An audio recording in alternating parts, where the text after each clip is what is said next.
चमड़ी सफेद पड़ गई, रोग समाप्त नहीं हो रहा, बढ़ते जा रहा है, औषधियां आपने बहुत कर ली, तो 3 जगह की मिट्टी आपको फल प्रदान करेगी।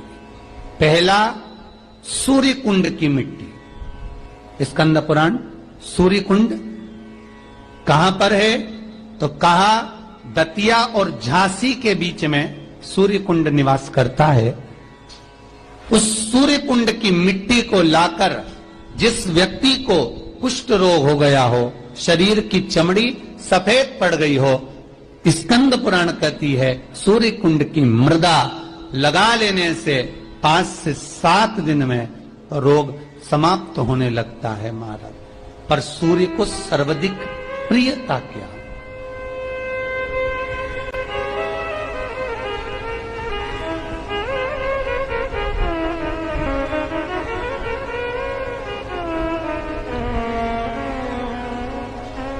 सर्वाधिक प्रियता सूर्य को क्या? क्योंकि सूर्य तपता है, तो उस तपन को मिटाने के लिए सूर्य देवता के शरीर पर गाय का घृत मला जाता।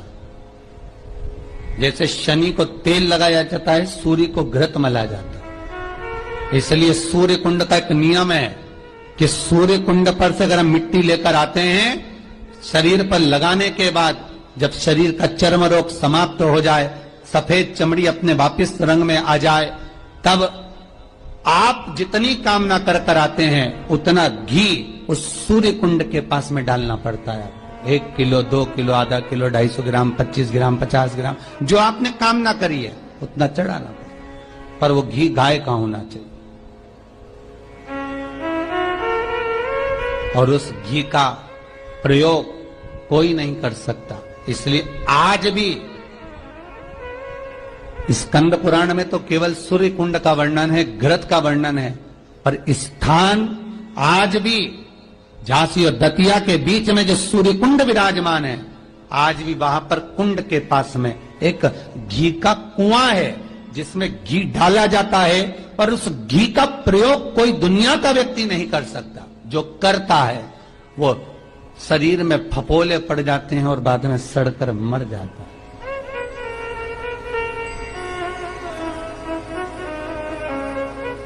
घृत है, पर गंध नहीं, घृत है। 3 जगह की मृदा जीव को सुख का अनुभव कराती है। पहला सूर्य कुंड महाराज।